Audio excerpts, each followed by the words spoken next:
What is something you wish that you knew earlier in life about the opposite gender? They are just as insecure as we are. If there was one thing I wish kids knew better, it would be this. All it takes is one to be chill and act like they know what they're doing, and everyone else will follow. Even adults. Work culture instills that everyone has to be perfect and loves to make examples of failure. So now everyone is afraid to speak up or take chances because they're afraid of consequences. Why take a risk doing Z when X has always worked? I get on some of these meetings and mention a couple ideas that could improve work and why, and it just blows their freaking minds. I got a new job a few weeks ago. One thing that several different people emphasized during training was to ask questions. Even if it feels stupid, ask questions. If I don't resolve my questions while I'm new, it will look that much worse when I'm asking basic questions several months from now. Just do your best to ask in a productive way that shows your thought process and that you're thinking about solutions. It really made me respect the company so much more. I don't care in the first 90 days. I just keep asking questions.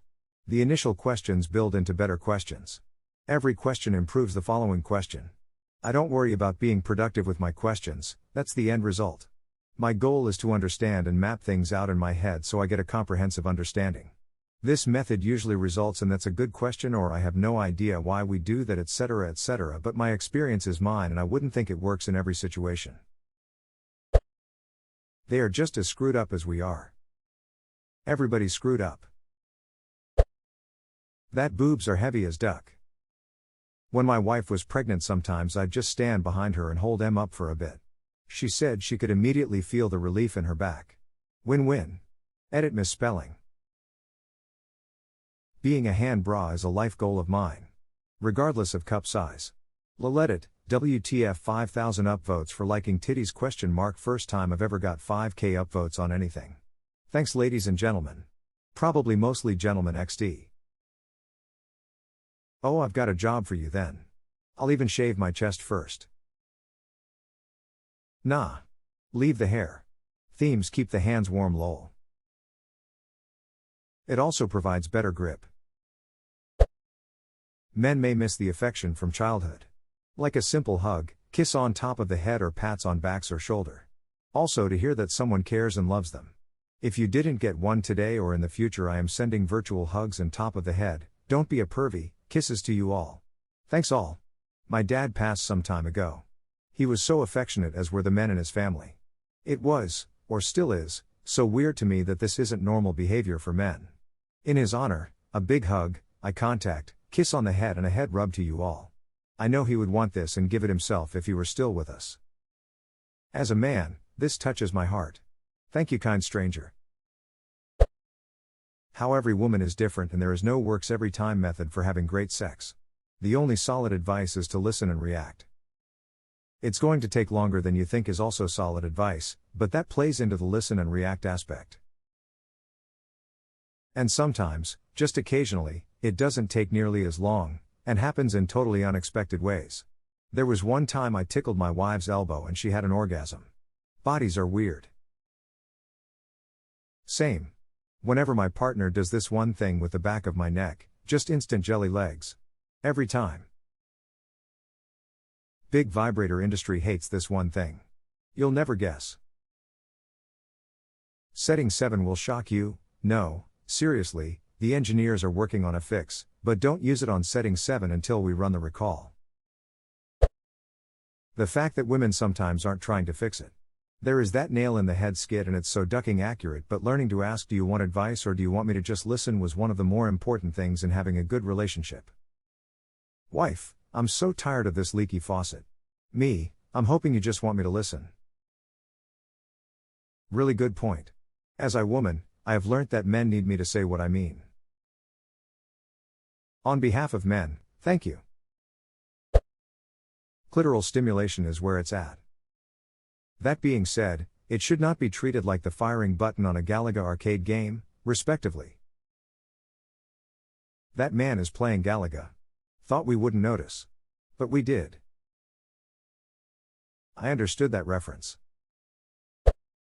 I spent a lot of time avoiding conventionally attractive guys, or even guys just generally more conventional, and going for ones who looked and acted more offbeat.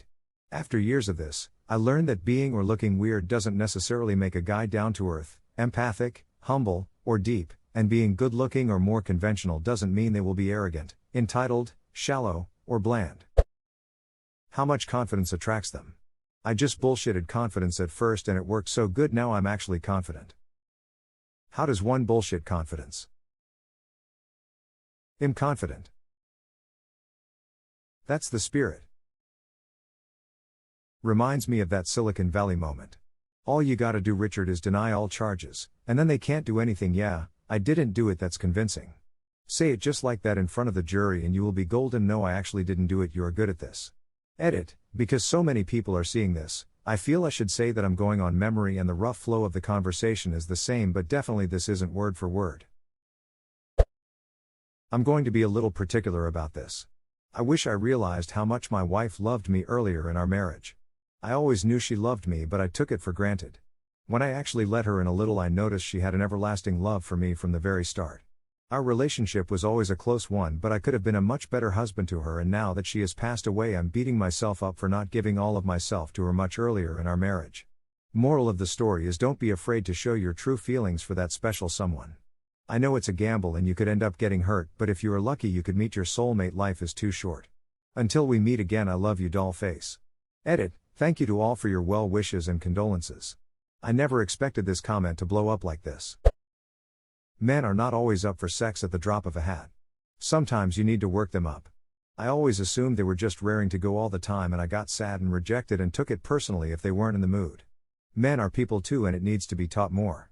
Edit, as one kind Redditor pointed out, actually two, but one said it sounded pushy, and they're right. Sometimes men just aren't in the mood and no amount of working up will change that.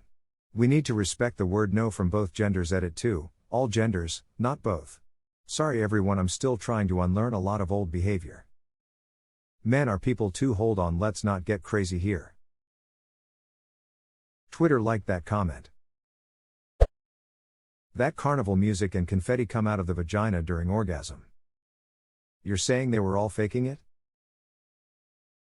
Someone had to bear the news. Their penises float when they lay in a bathtub. Do I wish I knew that earlier in life? I mean, I guess not, but it was news to me. Edit, to acknowledge that of course my highest upvoted comment ever is about penile buoyancy. Glad to inform some of you boys about a new weenie trick to try out. In my experience, women don't care whether you do things perfectly, they just care that you made a thoughtful effort. If I'm having a bad day, my husband will come and give me a kiss on the forehead, or get me my favorite candy, or just say I love you. I don't need much. Just knowing he thought of me is enough. Edit, guess it helps I also like him and told him the simplest way to show he cares. That matters a lot. I'm not an enigma to him. To not put them on a pedestal, but still treat them with the respect you'd want. To not be afraid of being rejected by them. To realize when they excuse why they can't go out with you, they're really almost always saying they won't go out with you. When they do want to go out with you but legit can't, they'll make time or offer alternatives. And it's not to be mean. It's because either they are trying to avoid an angry reaction or it's a misguided attempt to spare your feelings. When I would take them at face value, I ended up hanging on to false hope that kept me from moving on and even passing up other opportunities. Straight no's are much cleaner and actually hurt less in the long run. There is no secret code to making a girl to like you. No amount of niceness or favors is going to get a girl to, or obligate a girl to, move you from the friend bucket to the boyfriend bucket if she's already written you off. So don't let yourself be used or kept in their backup plan back pocket. On your last point, this ain't a movie. If she's not attracted to you in some way, physical, personality, both, no amount of favors or compliments will get you there. Take a step back and review how much effort you're putting in versus her. If it's more than 6,040, move on.